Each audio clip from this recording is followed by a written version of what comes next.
हम तकरीबन 12 साल से आ रहे हैं जा रहे हैं, ऐसा मसला कभी नहीं हो गया। जो अभी इस दफ़ा हमको परेशानी झेलनी पड़ी है ना, और ट्रेन भी रास्ते में अभी हाईजैक हुई है। अभी आपके सामने हम लोग सिब्बी से कोयटा तक नहीं जा सकते, इतना हम लोग डरे हुए हैं।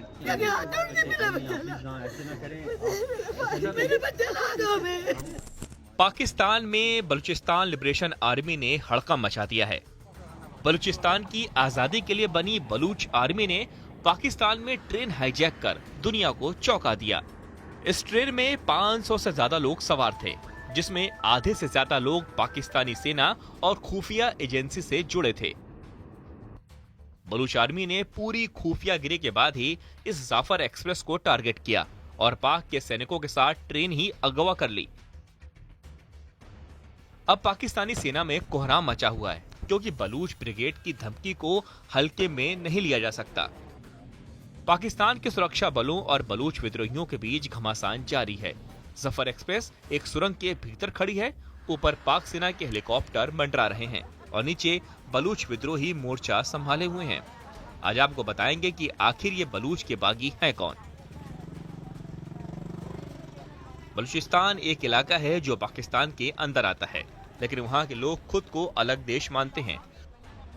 उनका कहना है कि 1947 में पाकिस्तान ने जबरदस्ती बलूचिस्तान को अपने साथ मिला लिया था। तब से वहां के लोग आजादी की मांग कर रहे हैं। बलूच लोग चाहते हैं कि पाकिस्तान की सेना और सरकारी एजेंसियां उनके इलाके से पूरी तरह हट जाएं। बलूच के लोग पूरी आजादी चाहते हैं। उनका कहना है कि बलूच लोग पाकिस्तान से अलग होकर खुद का एक स्वतंत्र देश बनाना चाहते हैं। वहीं बलूच के लोगों की दूसरी बड़ी मांग ये है कि वहां चल रहे चीन के CPEC प्रोजेक्ट तुरंत बंद हों। दरअसल बलूचिस्तान में चीन और पाकिस्तान मिलकर खनिज और संसाधनों का दोहन और इस्तेमाल कर रहे हैं। बलूच के लोगों का कहना है कि चीन की मौजूदगी से उनके इलाके में नुकसान हो रहा है और लोग वहां से विस्थापित होने की वजह से बेघर हो रहे हैं। साथ ही चीन पर यह भी आरोप है कि पाकिस्तान ने ग्वादर बंदरगाह चीन को दे दिया है, जिससे चीन बलूचिस्तान की संपत्तियों का दोहन कर रहा है। बलूच लोगों को इससे कोई लाभ नहीं होता, इसलिए वो चीन के भी खिलाफ हैं और यही आरोप वहां के लोग पाकिस्तान पर भी लगाते हैं। बलूच लोगों का कहना है कि पाकिस्तान उनके इलाकों की संपत्तियों का फायदा उठाकर वहां के लोगों को कुछ नहीं दे रहा। इन तमाम कारणों की वजह से वहां के लोग अब आजादी के लिए हथियार उठा लिए हैं। BLA ने कई बार पाकिस्तान और चीन के ठिकानों पर हमले किए हैं। कई बार चीन के इंजीनियर और कई कंपनी के लोग उसके टारगेट पर रहे हैं।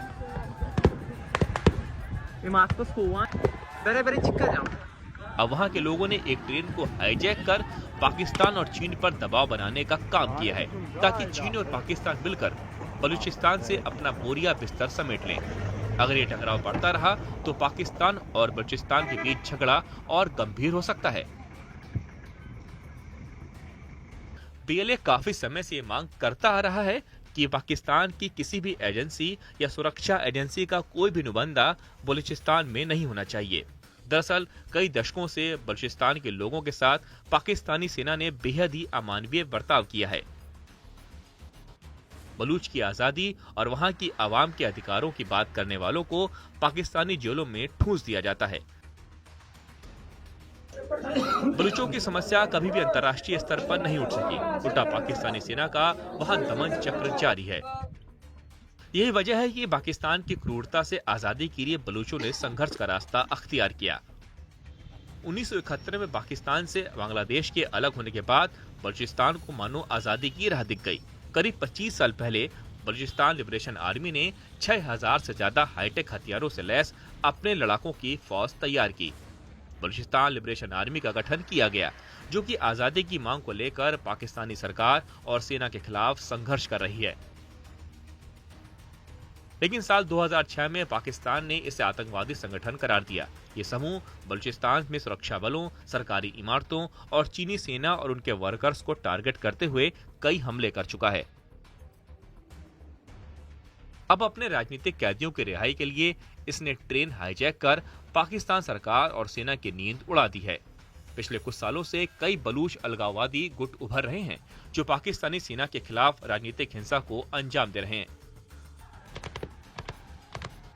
बलूचिस्तान लिबरेशन फ्रंट और बलूचिस्तान लिबरेशन आर्मी सहित इन समूहों के टारगेट बलूचिस्तान की आजादी हासिल करना है।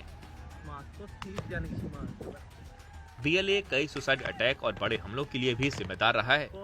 मजीद ब्रिगेड को बीएलए का सुसाइड स्क्वाड माना जाता है, जो कई हाई प्रोफाइल हमलों में शामिल रहा है।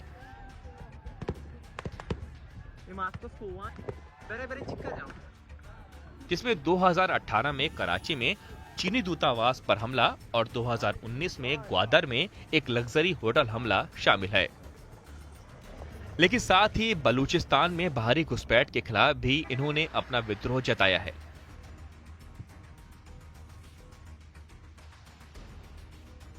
बलूचिस्तान में कई चीनी प्रोजेक्ट चल रहे हैं, जिन्हें पाकिस्तानी सरकार ने अपने फायदे के लिए दिया है, लेकिन बलूचों ने चीन की दखलंदाजी के खिलाफ भी विरोध किया है।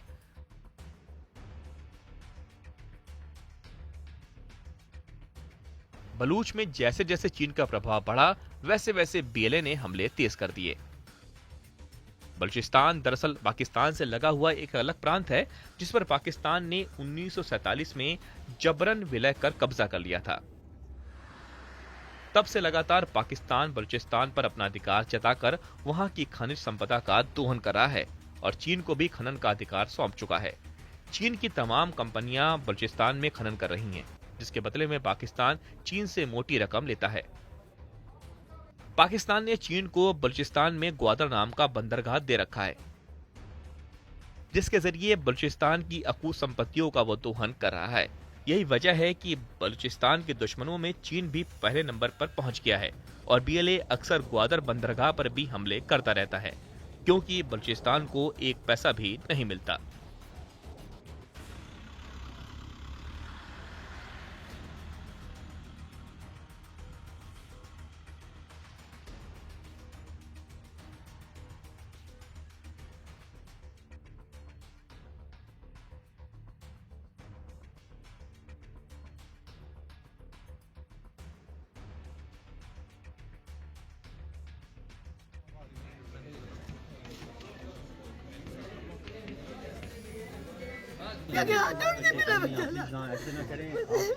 मेरे बच्चे ला दो, बताओ तक नहीं गाड़ी जाएगी। मतलब असला से लेस थे लोग, उन्होंने हमला किया और इसी तरह काफ़ी नुकसान पहुंचाया, आवाम को बहुत डैमेज किया है, आवाम को जख्मी हुए लोग कुछ फौत हो गए। एक सख्त वक्त है, पूरी कौम पे आई हुई है। बलूचिस्तान में जो हमारी सिक्योरिटी सूरत हाल है वो इतनी अच्छी नहीं है, लेकिन उसके भी अपने अवामिल हैं।